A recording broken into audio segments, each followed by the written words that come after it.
I know that we're always talking about transformation that must happen at the former white schools, right? And we must look at the racism there. We must look at the culture that is promoted there. We must look at the staffing at your former Model C schools, your ex-Model C schools.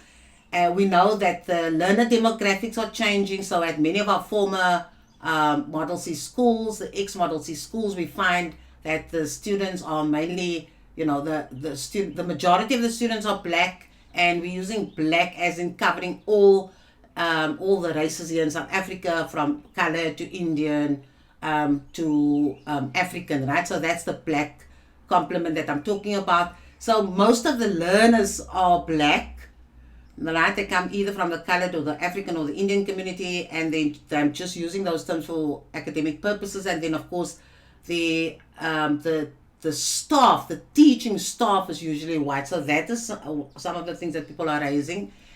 And your management, your school management will also in many cases also be white. So you have a black learner population, but your management, your school management will be from the white race. Majority of those school management members will be white. So you have people in authority who are white, who come from a particular culture, and who will obviously live out that particular culture, especially if they are not sensitive to the fact that they're sitting with a diverse community, a student community, or even a staff room community, right?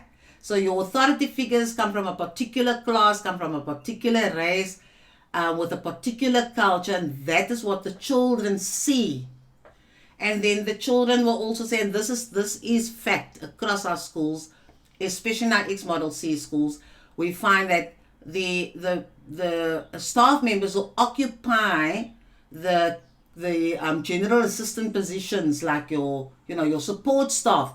They will come from the black community. So the children do get this picture of seeing authority figures coming from the white community with a particular culture, and all those in authority, that if you are a person who can be a leader, who can sort of govern over others, then you need to be a particular race. That is the picture that we're sharing with our kids.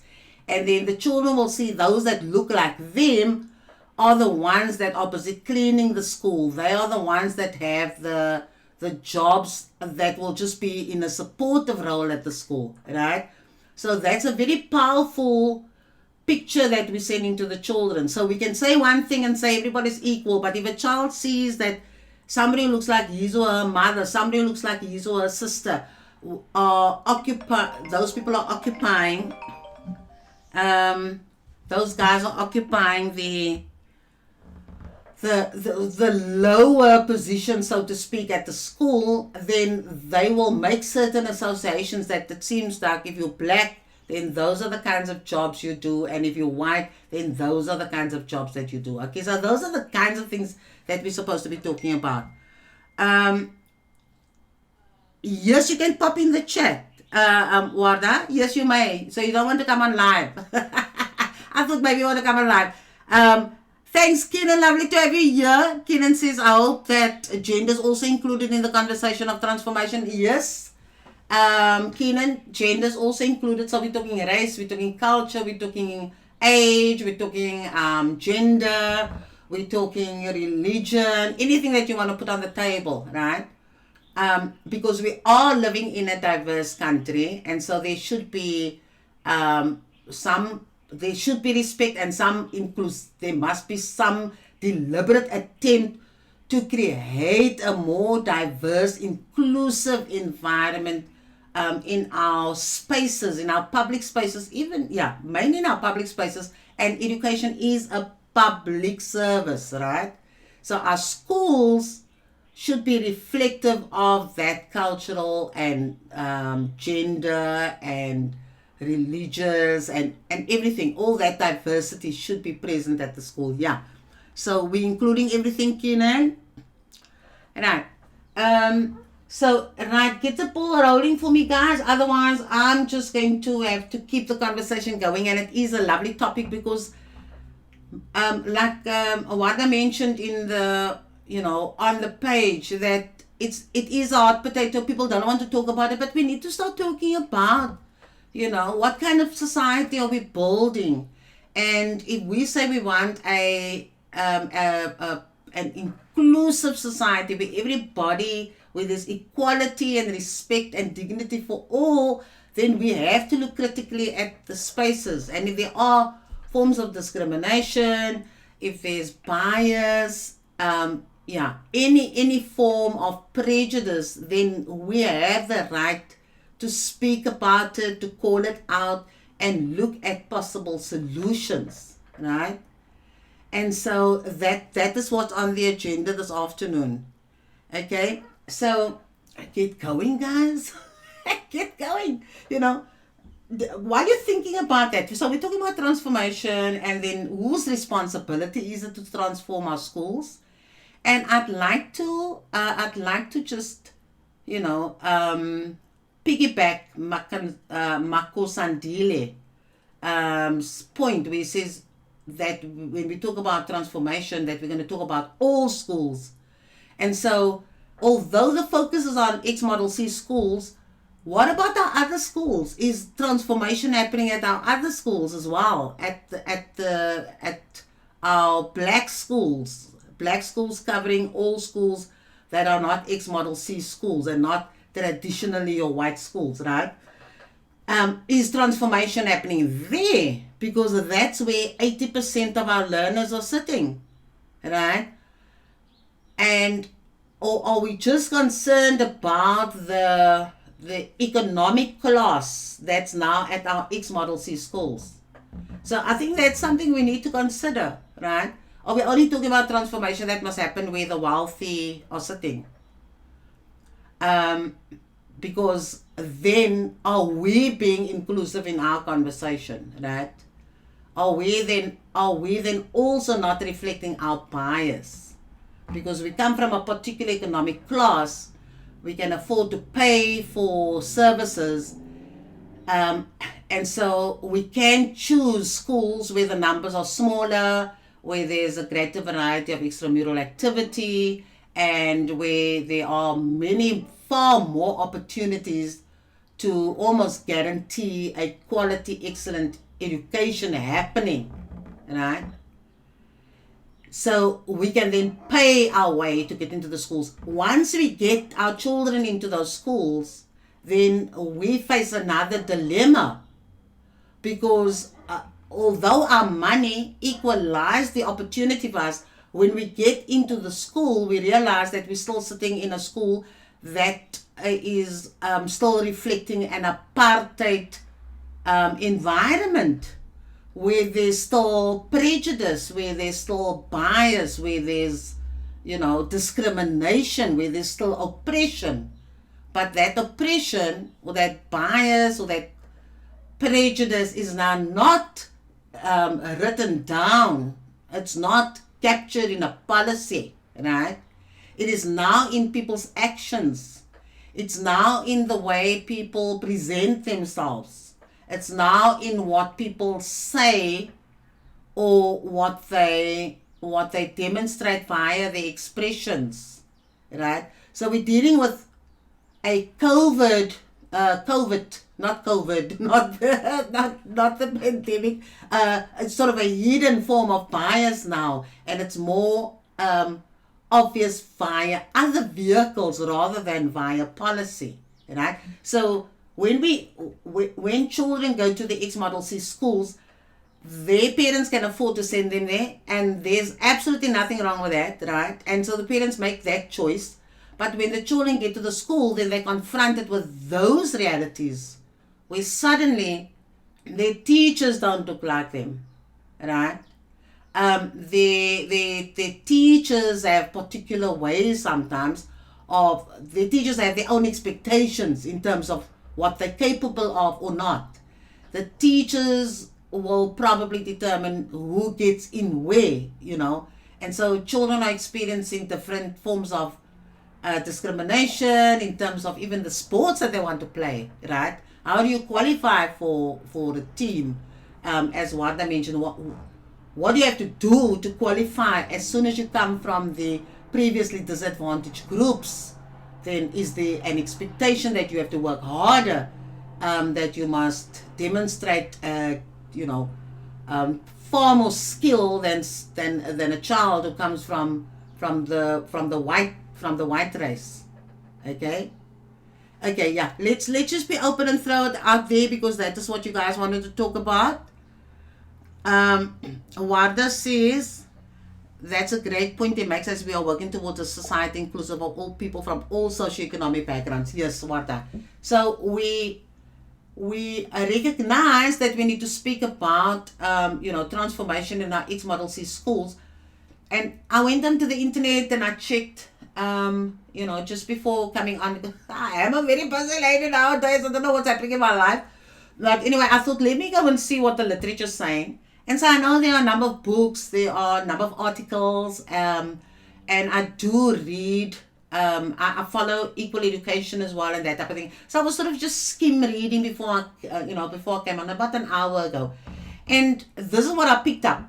That most of the literature, most of the books are all written from that angle about the lack of transformation in our wealthier schools, especially those that are in the X Model C sector, right? And so the literature speaks about it, the books that are written about it, and my big question is like, guys, that is important. It is very important. But what about our 80% children who are sitting in our schools that are under-resourced?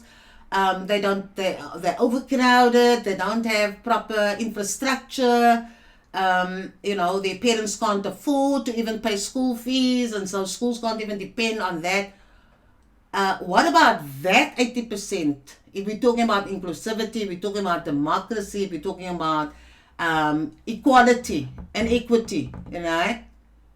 So that is what I thought I want to highlight, that we must also be careful that we don't get caught up in that debate, where we also just have the discussing what's happening in the wealthier schools, right? Although that conversation must take place, but we mustn't be blindsided by that and forget that whatever we say, what must happen in the X Model C schools must also happen in our 80% under,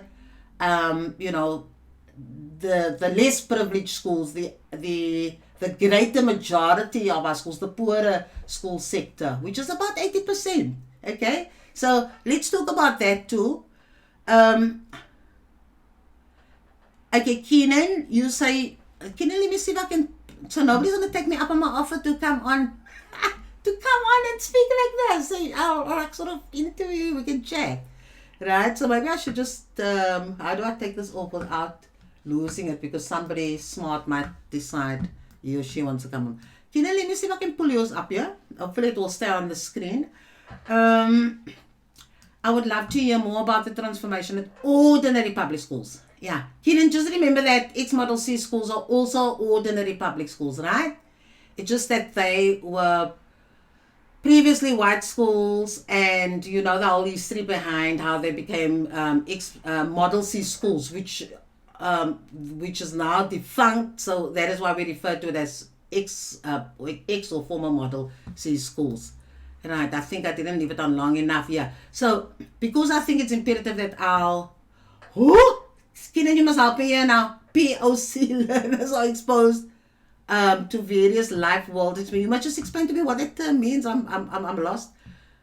Yes, exposed to various life world and experience. I also think that the onus must be shifted to the SGB to facilitate the process of transformation. As a matter of fact, I think it's the SGB is often also a literal manifestation of demographic, social, or cultural makeup. Agreed. So, Keenan, you're saying that the SGB must steer the transformation agenda at the school, and I think that was one of the things that people asked: who must steer the transformation agenda at the school? And I would agree with you that the SGB has a role to play, because the SGP is representative of all the parties in the all persons of color. Thank you. Yeah, you're teaching me something here. So yes, I believe that the SGP has a role to play, that they must help to steer the conversations and the process on how transformation must happen. But I think, Kenan, I would say that the SMT has a bigger role to play in terms of promoting that transformation agenda at school, right? Your principal, your deputy principal, and your department heads, they are the custodians of the children at the school, and they need to know that education cannot take place in a divisive way, right? Education must be equal, and it must promote inclusivity. It must promote dignity for all. It must promote equality for all. It must promote cultural harmony. It must promote harmony in all different fields. And so your SMT, I believe, must know that they are that is the group that must spearhead the transformation agenda at the school. Because if your SMT is also blind to that kind of bias at the school, that kind of unequal treatment of learners at the school and of teachers, then the problem is perhaps even more serious.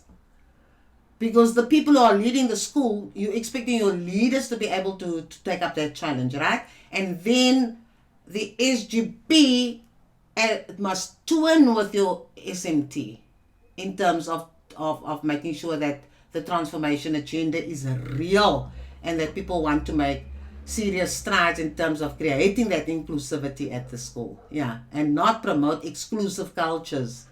Yes. Okay, I said I'm going to have this conversation alone today, which is a bit of an unfair, but look, school corridors open to any discussion. So, yeah, what is the role of the SGP? The SGPs must play a role. I think at this point, the question was also, must WCD be the drivers of transformation? Absolutely. Your education department must be the driver. There must be a concerted effort on the part of the education department to promote equality, to promote that schools all operate inclusively and equally across the board, that there is no discrimination. Your education department cannot only say that they must bring out policies, right?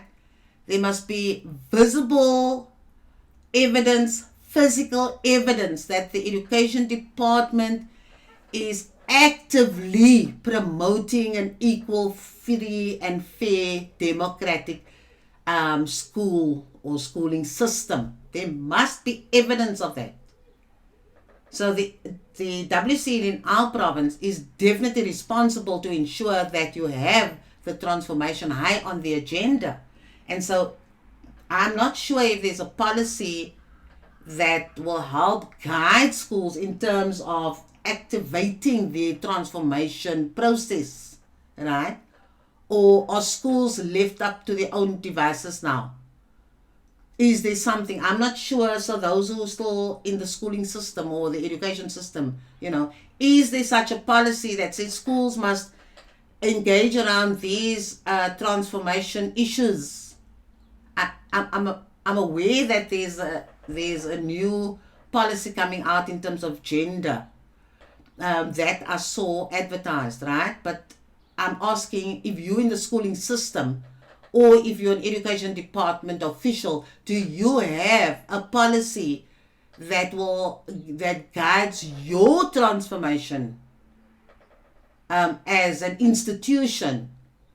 And if you are from the education department, does the education department have such a policy that you can execute so that you can help to accelerate the transformation agenda at the schools?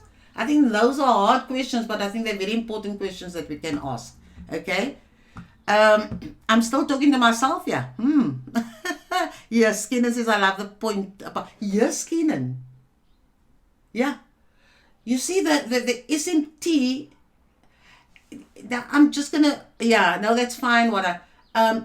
You know, more and more so, I think as time, passed, I I always look at what we are saying, and we need to interrogate, and that's why I want to thank Wada for putting this on the agenda. We have to interrogate our practices. Now, we cannot only be observers of what's happening elsewhere, right? For example, we can, and I may be digressing here, but I think it's part of the bigger discussion. That's why I said it's a highly complex discussion. It's complicated. It's something that organizations struggle with. It's something that South Africa is struggling with in terms of transformation of our country, making it truly equal and fair for all our citizens, right? So we just adding to that conversation at the moment. But my point is this: we cannot always be looking out, right? Like be observers to see, oh, they're not transforming their spaces. They not, their teams are too white. Their staff is too white. Yes, you must raise those issues. But I'm asking, we must also turn inward, right? Because many of our disadvantaged schools also have a culturally diverse learner population. Many of our, let me use the terms, many of the colored schools have a big African population now, right? So a lot of our learners are coming from the township, black township areas, not only from the colored township areas, but the black township areas. And they're sitting at our schools. And so are we transforming our spaces? Is our staffing reflective of our changing learner demographics? Right? So we need to look at that too. We need to look at our SMTs as well. Our SMTs now in the colored schools, are they beginning to reflect SMT members that come from the black community, right? Do we have African SMT members on our SMTs? So we need to just be aware of that, right? So it's not that detract from the topic that we have here, where people wanted us to zoom in specifically to X Model C schools. But I say I'm just cautioning us not to see it as an X Model C issue only. That it, in fact, it affects all our schools. Each perhaps just more prominent because the wealthy, in most cases, it's the wealthier parent, right? Economically better off parent who can send the child to an X Model C schools. And I'm including myself because my kids attended X Model C schools, right? So yes, I'm economically able to send them there, but that shouldn't blind me to the discrimination that is present at the school. Shouldn't I shouldn't be blind to the bias. I shouldn't be blind to the cultural models that the children are exposed to, right?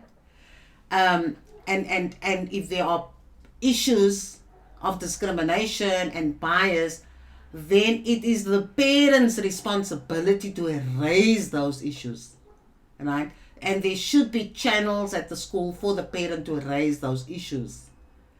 So that is what I think schools should be asking themselves.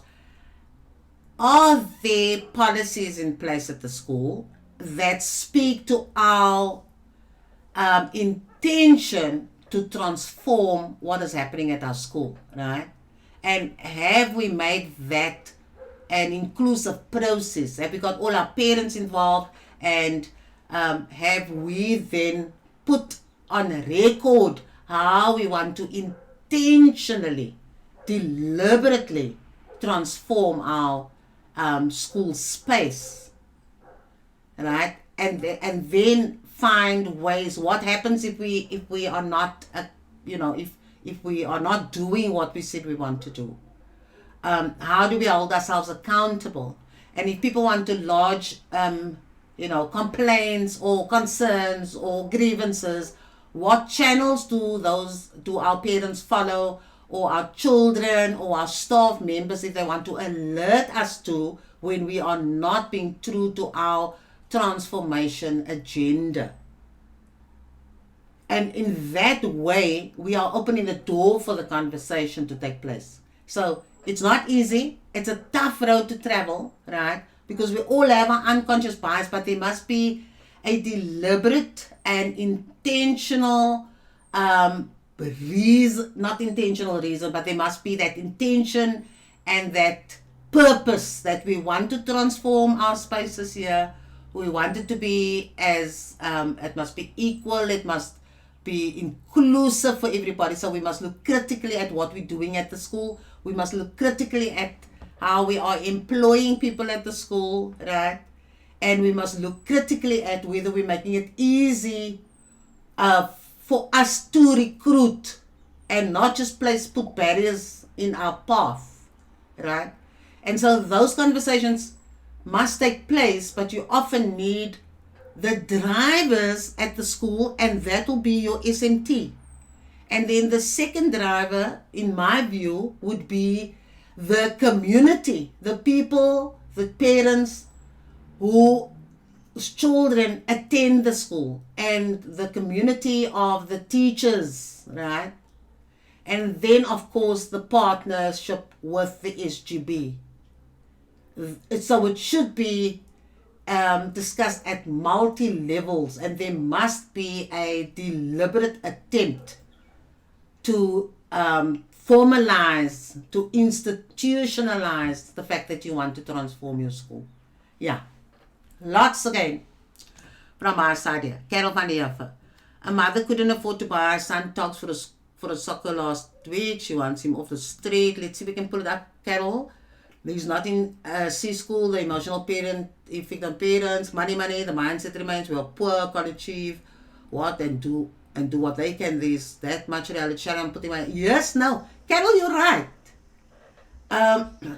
He's not in the model C schools. That is why I said, let's raise that question, that when we talk about transformation in our at our schools, let's hope that you understand that we would like you to speak about all 27,000 schools in South Africa, and we would like you to know that we would like you to share with us that we know that we still have the rich and the poor, the haves and the have-nots, that we have a sector, 20% sitting in X Model C schools where they are better resourced, they have in most cases better qualified teachers because they can pay and incentivize teachers to come and teach there. And then we have the 80% of our poor disadvantaged schools, and they have teachers who are working very hard, but those teachers can only do so much because there's not additional money to employ more people and to incentivize the teachers who are already struggling with bigger classes. So long as we understand that we do have that dilemma still here in South Africa, that's a reality. Right? We still have the rich and the poor. We still have that here. We still have that unequal relationship of the 80%ers versus the 20%ers, right? And so when we talk about the transformation agenda, you must fight the battles in the spaces where your children are at as well, right? So if your children are at the Model C school and you notice that there's no transformation happening there, you have the obligation to ask about the transformation agenda and to ask if there's policies in place via the SGB if you so wish, or you can direct it to the principal and ask if those issues can be raised, and the principal should be able to respond, right? And then and if you're an educator in one of our 80% schools, poor schools, and I'm saying, then you have an obligation to start that transformation agenda discussion at the school and put pressure on your principal and your SMT and your SGB to start that conversation so that we work together to help get the transformation discussion or agenda on the table and get people actively and intentionally working to break down those barriers of race, of culture, of all kinds of different gender barriers, to break it down so that we can start building this healthy society that we want. Ne? Okay, let me see if there's anything else. Yeah. Keep the children happy and occupied while policies worked on, which seems to be forever. Yes. Thank you, Carol. Keenan. The reason why I brought the SGP up was because they often serve on the interview panels when teachers are appointed or promoted. They must have nuanced perspective when appointed. Yes, for sure, Keenan. But that is correct. But you need a policy. You see, you need a human resource policy at the school where you will speak to those goals of transformation. You will mention amongst other goals what type of educator you want at the school, what kind of transformational role would you like the person to play at the school. So that must be formalized in a policy, because at this point the department doesn't specify. There's no policy that says that if you have 80% black children at your school, that you must have an 80% staff that represents your learner demographic. There's nothing like that, right? The WCED will have an equity score. So if you come from one of the disadvantaged groups, then you will get additional points that can be added to your score at the CV scoring phase, right? That's the only sort of equity element that I'm aware of that's from the WCED side, right? So if the school is going to just rely on direction from the education department, that may be part of our problem. Because if the education department is not going to treat it as a serious subject, where the education department must be the change agent and know that we have transformation issues at our schools, and the education department is not putting that as a priority item on the agenda, then that is going to be a disadvantage for you as a school in terms of your transformation process, right? If you're just waiting for direction from the education department. Now, I'm speaking under correction in terms of the education department. But if there is such a policy, then I'd like somebody to alert me to it. Because why are schools getting away with it? How can schools have an 80% black population and still have just a white staff, right? I can throw that same question to a colored school. Why, if your learner population is 50-50, for example, coloreds and blacks, your population, your staff composition still reflects a colored face, right? And why are you still very colored at your school then? And you're talking transformation. So it's hectic. It's difficult to have these discussions, right? But I think we need to start it, and that's why I'm so grateful that Wada put it on here, although I find myself always having to talk. Shireen, hi Shireen. Just got home and logging on. Nobody, no, you didn't miss much. We waited for your voice.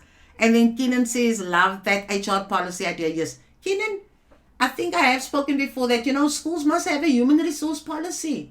Because I think, especially in our, and I think this is the difference. Many of our wealthier schools have such policies in place. They know exactly who they're going to employ, and even if those policies are biased, the point is, I'm talking about the actual policy. They do have a policy in place, and those policies must be interrogated by people who are picking up the bias and the discrimination, especially in our X-Model C schools, and say, what do you have? Who did you say? How are you working towards transforming the different cultures we have at the school in terms of race, right? People of color. Is it in your human resource policy? Because they have the policies. My question is, do we have those policies at our schools and if I say our 80% schools, 80% poor schools, do we have such a policy there where we have indicated this is how our demographics are changing? We need so many, we must look at our staffing now. We must also look at appointing people intentionally to help reflect the demographics that we have in our classrooms. So it is something that all schools must discuss, and not only your X-Model C schools. Although the pressure is always on the X-Model C schools because those schools have an unfair advantage, and they exploit that unfair advantage when they don't put the transformation agenda, the transformation issue high on the agenda, right? And that's why we sometimes have spillovers, like you have these, the struggles with learners that to literally protest because they can't wear the hair the way they want to wear their hair, their natural hair. People were saying, no, the policy says you must straighten it, you must tie it up, and it must fit into some size cap. Right? That colonial kind of practice. And so schools must interrogate those practices and ask themselves the hard questions, right? When they see their sport team is only made up of white and they know their population is 20% white and 80% black, then those are the questions they must ask. How did we manage to get a whole rugby team with white faces, but we have 80% black children at our school? Those are the hard questions that your SMT must have. Your SMT must have those discussions, but that those questions and those discussions must be guided by a policy which will help to regulate that conversation so that people don't just personalize everything, right? That there must be guidelines on how you want the transformation to happen. Okay. Right. Lawrence, I'm sick and tired of you. You're late coming. You must have, I never see your voice here. Okay. Shireen, let's pull up your thing. Sometimes schools write their job advert or policy for people who they want or already have at their schools. Yes. That's true, Shireen. But now, if you have, you see, the other thing is, if your advert will always be straightforward, but you will know what your human resource policy says. You will know what your transformation policy says, how you want to help bring about transformation. If you don't have those policies in place, Shireen, I can imagine that's going to happen, right? Because then people are just going to say, there's Sharon at our school, and yes, we'll just put the normal stuff down, standard stuff in the advert, and then here Sharon comes and she blows us away, and here is Sharon's cousin sitting here, but just because she speaks Xhosa, it's like she made absolute sense. She probably performed better than Sharon, better record, but it's like I couldn't understand her accent. I didn't know what she was saying. And in some way, they will, just that unconscious bias that we have, just creeps in. And then suddenly the accent made it difficult for you to understand what the person is saying. And so the person gets marked down by the panel. And the panels, your SGP panels, selection panels, interview panels, their unconscious bias comes out all the time. And if you're speaking about transformation, guys, if people can't even get it right to appoint somebody just on the basis of the person's skills and what the person has to offer, the person's knowledge, and the value the person can bring, if the unconscious bias, which I am convinced is one of the biggest barriers in terms of appointment, right? Across the board, X-Model C schools and our previously disadvantaged school communities and the schools in those communities, right?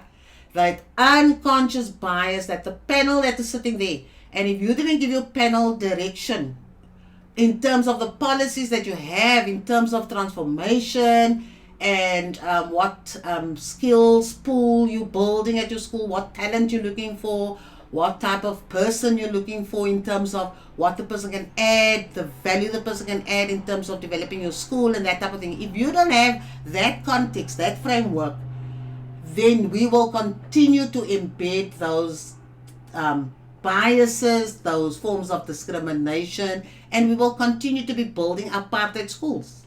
That is just the way the cookie crumbles, right? Okay, let's see. Lawrence, Lawrence, I just love you on here. Yeah. Guys, so what do you think? You see, this is what's going to happen. I put the... Lawrence, let me see if you're bold enough to come up. I'm going to put up my... I'm going to put on the... Where is that now? I'm going to put on the... What is it? Not FaceTime, the interview. I'm going to put... Lawrence, come on screen. Here's the invitation, right? If you can type that into your browser, then you can come in. So, yeah, so I'm just rambling on. Yeah. I would love you guys to participate. Lawrence is saying the lack of transformation at schools hinders transformation in society. If all the learned people at school are white, but those who clean your toilets are black, colored, what mindset does that create for the child? What type of adult are we forming? Exactly. Yeah. Lawrence, that is the very question we raised, that we are creating images for the children, and especially in our X-Model C schools. Let's talk about that, because that was what Wada and others wanted, is that if children see figures of authority and they just see white, they associate authority, power, influence with that particular group. You don't even have to say it, because we learn by seeing, right? And so we let the children assimilate those pictures. And so you're right, if they see that all the menial jobs are done by people of color, they internalize that picture, right? They assimilate that picture, and that will shape their thinking. So effectively, we harm the children's thinking. We affect their cognitive abilities by presenting them with pictures that promote discrimination, that promote racial superiority. We affect people's brains, guys, by doing that. So no matter what you say, you must remember the pictures tell more powerful stories than what you can say, verbally. Yeah. And that I think is a good takeaway. Because we downplay the power of visuals. We downplay that. Right? So if children always see something, they will begin to make patterns. Our brains like patterns. We are pattern making species. So if we see patterns of white, as principal, as deputy principal, as heads of department, and we say now that, so authority, leadership, influence, power, money, all those go with white. So if I'm black, it is probably impossible for me to get there. That is the picture we're selling to the children, right? And so it's not just a matter of changing colors. It's a matter of are the people in authority representative of the children where they come from, that they belong to? That's the big question. Yeah. Yes, I'm going to see if I can bring this up. Thank you, Sash. I didn't even know Sash was leaving to practice there. Shireen says sport administrative will work your child out of a sport if he's not the right color, and don't question the authority of the sports manager. Do as you're told, as you're a quota player, and they will threaten the... Yes. So those kinds of things, Shireen, when that happens, right, let me just see if I can pull it further down. If that happens, then like we said at the beginning, the question was, what recourse do you have? As a parent, as a paying member of that community, of that school community, you have the right to raise your objections, right? You have the right to hold the school accountable. Then secondly, we spoke about the role of the SMT to ensure that we don't have that, because human beings are fickle. If we have our, we are all prejudiced, we are all biased, right? And so if nobody's going to alert us to our bias, to our blind spots, we are not intentionally trying to be prejudiced, but if somebody's not going to erase it, we will not see it. And that's truth. So sometimes people just don't see it because it becomes the norm. And everybody's quiet, and so somebody is seeing it, but too scared to speak about it. And so everybody says, but this is the norm. Why are you moaning about it? No. You need to raise it. You need to alert people to it. You need to make people feel uncomfortable. And you must be prepared to be uncomfortable as well when you raise it, right? And then use the channels at the school. Okay, anything else? I just see all the lovely hearts coming up, and I love that. But now, people, I want you to talk to me. Why did we answer some of your questions? I think your specific question was, who can parents report it to? You can, I would say, use the internal channels first. Raise it with the school. If the school doesn't give you a satisfactory answer, then make sure that it also get to SGB level, but be aware that you're going to be confronted with a lot of resistance.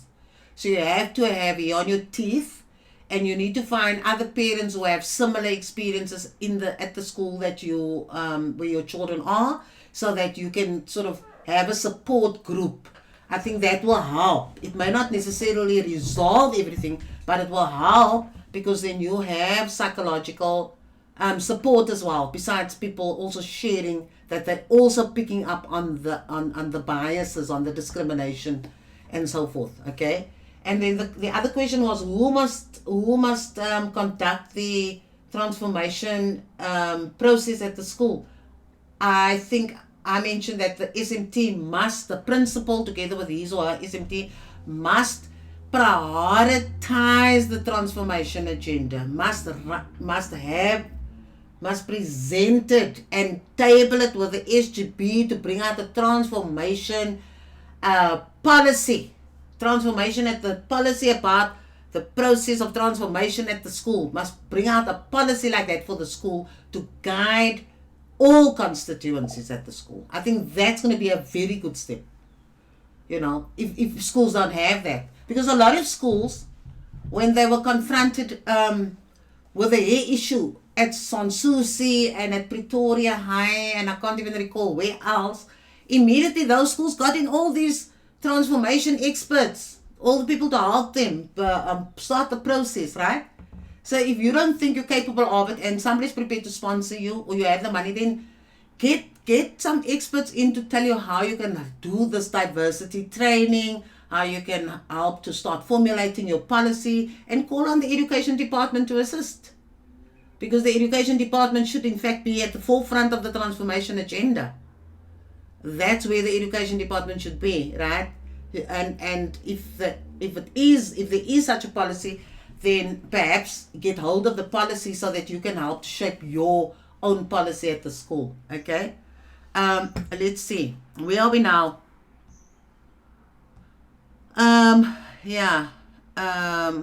You guys force me to say such a lot. Not that I don't mind, but I mean, then I'm just giving you my view. That wasn't the idea. That I'm just give you my view.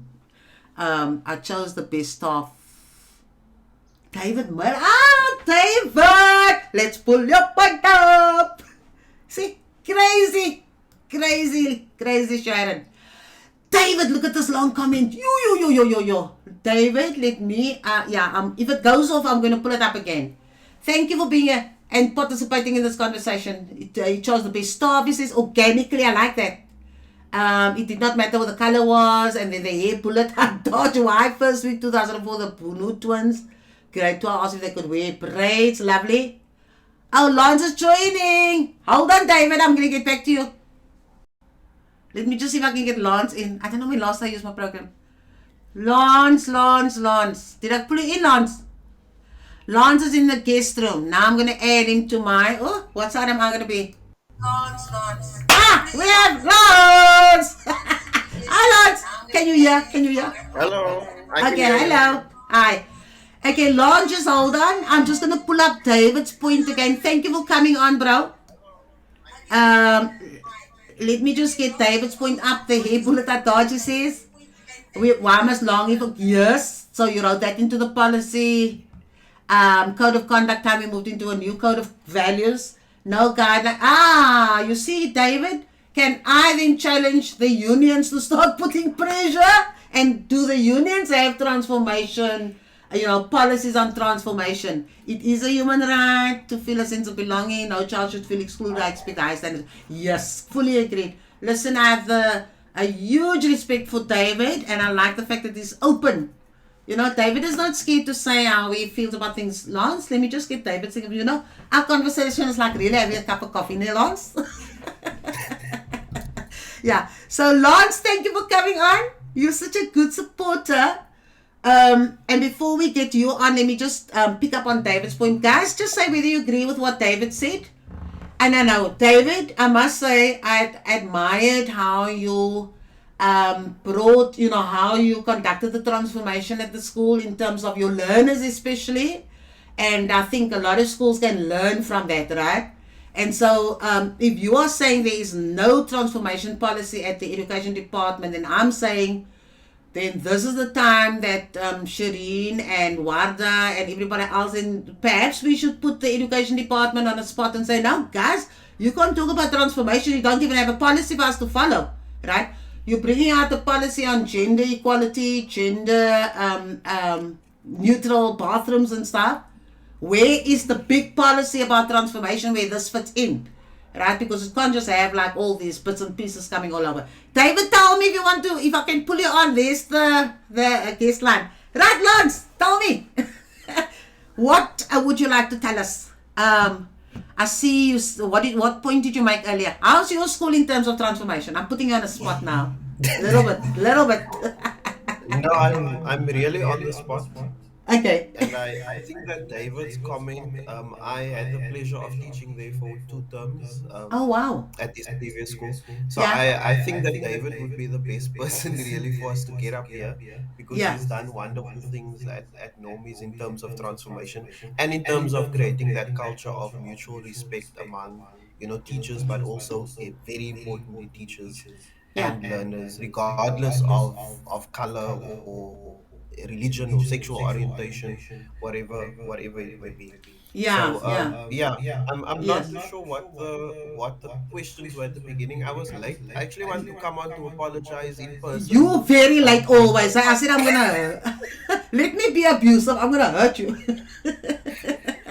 I Only always joking. seem to get Listen, I yeah, always no, but seem I'm to get glad you it came wrong. on here. Yeah, quite a few questions, Lance. The one question was who takes responsibility for the transformation? Who do you think who should at schools be leading the transformation discussion, and what kind of context would we want them to do it in? In other words, can they just do it in a vacuum, or would you also support the idea of the schools advocating for a policy on transformation, and then just your views on that? Yeah, I think policy would be necessary in instances where there's perhaps a specific issue in terms of transformation. So Okay. in a school where they do have an issue, then having a policy framework does help to shape the work Yes. of transformation as it were. But in a lot of our schools, um, I don't know if we are thinking about transformation more slanted towards. I know the question was Model C schools, Yeah. Yeah. but can we put it out there and say, what about our schools in the townships where we have majority learners who are colored and all the teachers who are colored, for example, and you sometimes have the attitude amongst the SMT or the people doing the appointment that we don't want teachers of a different race teaching at the school. Yeah. Um, at my school, we now have one person who is a different. Everyone else, including the support staff, including the TAs and the GSAs who were appointed, are all colored. And now one person has been appointed, who Okay. happens to fall into the category of black. I don't like the categories. I think that is also a big issue. Yeah. I always tell people I'm not colored. I'm a human being, and if you want to put a label to me, I'm African or South African. But using those categories that we do have. So if you're looking at the transformation program, it needs to be a whole community thing. It Yeah. shouldn't just come from the SMT, because if the SMT don't see it as an issue, then they are not going to address it. Okay. So it should be a whole community thing with SMT, with teachers, with SGB, and parents involved. But I think because we are teachers and because we are involved in the business of educating and empowering learners, why are we not having that conversation at that level? Our learners are mature. Even at grade 7 level, I teach at the primary school at the moment. So even my grade 7s, I can have a conversation with them about race, about sexuality, and those things. And obviously be sensitive about the level at which you pitch it, but you can engage in a conversation with them. So that conversation should also start at the level of the learners at the school, because they are the biggest stakeholders in this whole thing that we call education, and then Yeah. take it from there and not have this thing of victimizing learners, which we see sometimes in the media at some of these other schools. That if we want to talk about Model C schools, where Yeah. learners are victimized and they are silenced and Yes. their experiences are nullified. They are told they're being silly or they're overreacting. I hate that. When you tell someone your experience and the person Yes. says Yes. that you're overreacting, that's not how Yes. I meant it, or whatever. No, don't do that. That is very condescending. Recognize that this is my lived experience. It might not be yours, but this is my lived experience. Respect that, and let's have a conversation around it. And the same with our learners at school. When the learners come and raise something, David mentioned something about the code of conduct with all of its rules and things. Learners do speak to me about what the issue that but why must I follow this? Or why is this in the code of conduct? Or what does this have to do with my teaching or with my learning or with me being in Yeah. the class? Yeah. And you Yeah. engage with them in the conversation and explain to them what it is about, but also listening to what they have to say. Mm. So yeah, I'm not an expert at transformation, but None of that us is are. my opinion.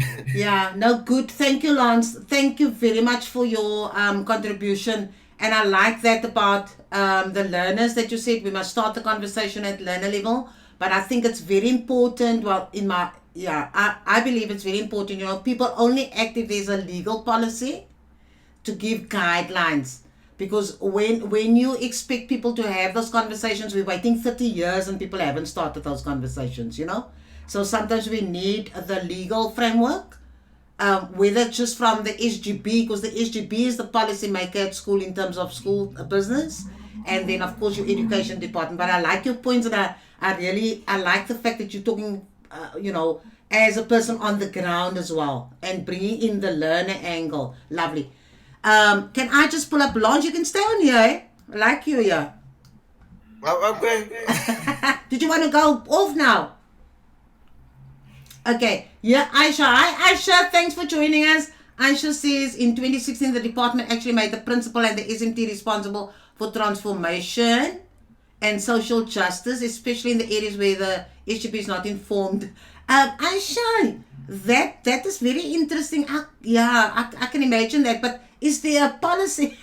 And she says, I'm quite a techno buffer. Actually, I'm struggling a bit. Yeah. So I've got this amazing program that I use, which is called eCam, and they update this program all the time. So I haven't been using it for a while. And so I'm glad that Lance actually came on, because I could test my system here. So Aisha, let us know where that document is. Thanks so much for joining us. There is Wada also asking for a link for that. And then David, I'm going to pull you up. David, you're getting a lot of airtime here because you're saying the right stuff here. David says if there's a trust gap with SGBs that wish to perpetuate privilege, then external agencies needed. I love that point, David. I would support that point wholeheartedly, and I think schools should just agree to bring in an external agency, even if they think that they are progressive enough, liberal enough, open enough to have the conversations. I think we underestimate the power of our unconscious biases that we have. We don't realize that we are being ruled by our unconscious biases. And so when we have sensitive topics like transformation, David, then I would say it probably makes more sense to get in an objective group to help you navigate that conversation. Yeah? Yeah, so that's a lovely tip for people who are here on the chat. And then Can I just say, Sharon, sorry, yes, Brad, Lance, sorry. on David's point of legacies. Yeah. I think I don't teach at the Model C school at the moment, so I don't have any skin in the game, as it were. But Yeah. I've spoken about this, for example, about our Anglican church schools, because I am an Anglican, and I've spoken about this in our various forums where I've been Mm. part of to say, why are we as an Anglican church hanging on to the name of these schools? Yes, it's part of our legacy, but how many Anglicans, real life on the ground Anglicans, can actually afford to send their children to bishops? And bishops has this, it is an Anglican school, and the Archbishop of Cape Town will go there to do special services and to do their confirmations. Yeah, I am a lifelong Anglican, and I've never seen the Archbishop of Cape Town at my church. So the thing about legacy that we're hanging on to, which David mentioned, hanging on to a legacy, for the sake of, sometimes just for the sake of a legacy, and using that as an excuse not to have transformation or innovation or to move forward in terms of where we are going, not just as a country but as a world. We're moving beyond these categories of, color or sexual orientation or gender. All of these things are becoming so um, sort of unnecessary and old schooly in terms of the world that we are moving towards. So we also need to think about what are the things that we are investing in.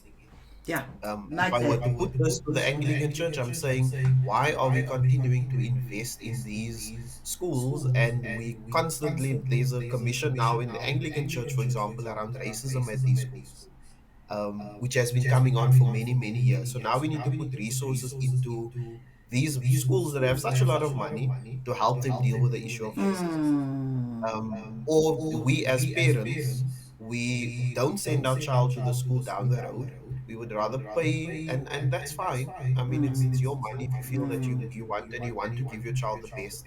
But at the same time, how about, because you are investing in the school, invest not just in terms of money, but also in terms of assisting the school with transformation. Don't just Yeah. send your child and ignore the issues at the school or turn a blind eye to the issues at the school. Be Yeah. courageous where you are at, where your child is at, and raise that as a concern, because this is something that's going to affect your child at the school. Your child will be the victim of racism or Yeah. whatever other kind of prejudice might be at the school. So by Yeah. you as a parent being quiet and not um, actively being involved in transformation at the school, that also does not help, because you chose to send your child there. You could have sent your child to the school down the road where you live. And I mean, that is just the thing. What are we investing in? And are we really invested in terms of being part of process transformation? It's quite Yeah, important. yeah. Awesome. Thank you, Lawrence. There's nothing else that I want to actually say. I think you've just touched all the right buttons. Yeah. And the point I'm that, going to hop off if that's okay with okay, you. yeah, that's fine with me. Thanks so much for coming on. I really Thank you. appreciate Thank you that. so much. Yeah, my pleasure. Thank you. Now I know my system is working. Thank you, Lawrence. Who else is going to come on? Lawrence was so cute to come on. Thank you, Lawrence, for your contribution. And then Aisha's giving us some information here. Aisha says we must go to Government Gazette 39827 of 2016. Thank you. Oh, is it in the, yeah, is it that South African standard for principalship? Yes, Aisha. Yeah, just my like, yes, I'm not. I studied that standard for principalship, but that's more about the principal's responsibilities, and I see it's very clearly spelled out there in terms of, in terms of the principal's role as transformation agent. Yes, thank you for that. But we're also calling on the education department actually bringing out the policy, besides, and holding principals accountable, but also perhaps the education departments bringing out the policy where the education department is making clear that they are definitely advocating for the transformation, agenda. Yeah, thanks so much. Yeah, David Miller, yes, one of your ex teachers, David, who came out and could attest to what you've done at the school. Guys, like I said, this conversation, yeah, I'm so glad Lance came on. Would it be nice, and now that I know that you can come on without any, just notice that Lance wore his, what do we call those things? Those, what? Earbuds. The little thing that blocks out the sound. So if you come on, it's best to have that on, yeah. Warda, are you ready to come on? Wish we had more progressive school leaders like you, David. Yes, it's not easy. It's not easy. And you must really have you on your teeth, as David will tell us. Carol says these codes of conduct, those codes of conduct is often used, are often what schools use to enforce their desired outcomes. Yes, true. So, and that's the point I want to just, maybe perhaps part of my closing point is what David said about getting in an outside agency, an external agency, and ask them to look at your policies in terms of, you know, the I suppose, bias or discrimination or prejudice that you may have unwittingly written into your own school policies, and get them to interrogate that so that you can remove all forms of prejudices and discrimination and so forth. But I think if nothing else, Wanda, I hope we covered some of your points. Wanda says, net so Sharon, come on unions. Yeah, I think the unions must take up the struggle with the schools, because that's the thing, Wanda, that, you know, and parents get victimized because you see what happens when parents send their children to the ex-Model C schools. So they know that there's a particular culture. They, you know, and they may have misgivings about certain things, or so they'll be silent, right? And they'll be silenced because they don't want to stand out and become a victim like their children. So many a times you have parents and children equally traumatized, and they can't wait for the children to finish so that the children can just get out of the space and they can also be rid of the school, because nobody's really courageous enough to address the issues. And what makes it difficult is that there is no clear policy guidelines. You see, if you have a legal document, you can hold people accountable. It sort of helps you to start the conversation.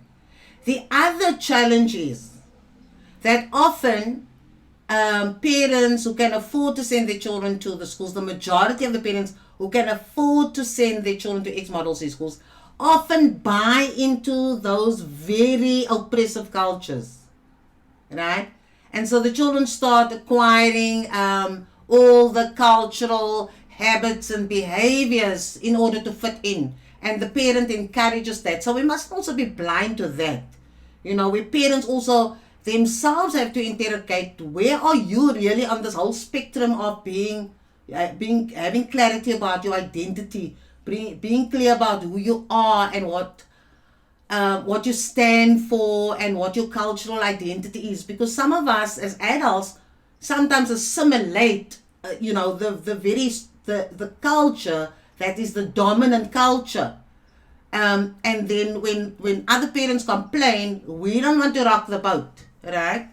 And so that is also something that we have to take into account. You know, we are human beings, we're highly flawed, we are highly prejudiced, we are all guilty of prejudice, we are all guilty of having racist tendencies. Let's not fool ourselves, right?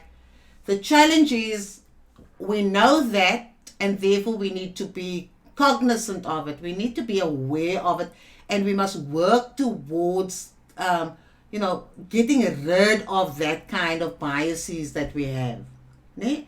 And it's because if we're going to deny and say, no, I'm not like that, no, you're not going to get anywhere, you're not going to help us, right?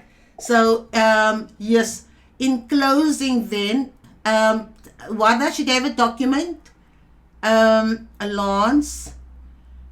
Thanks, Sharon Lewin, for okay, I have to put this, she's going out for getting this often to build some airtime. Let's keep the conversation going. Yes, I agree with you. It's not a once-off conversation. And thanks, Wanda, for being so bold to put it out there, right? Because people are too scared to talk about this, and you know, school corridor, we love contentious issues. Not contentious, but we love courageous conversations. We just love putting it out there. Put your ideas down and say what you think, and then we move on. That's how we roll here. Yes, and so In closing, let's not end this conversation, but I think some of the takeaways.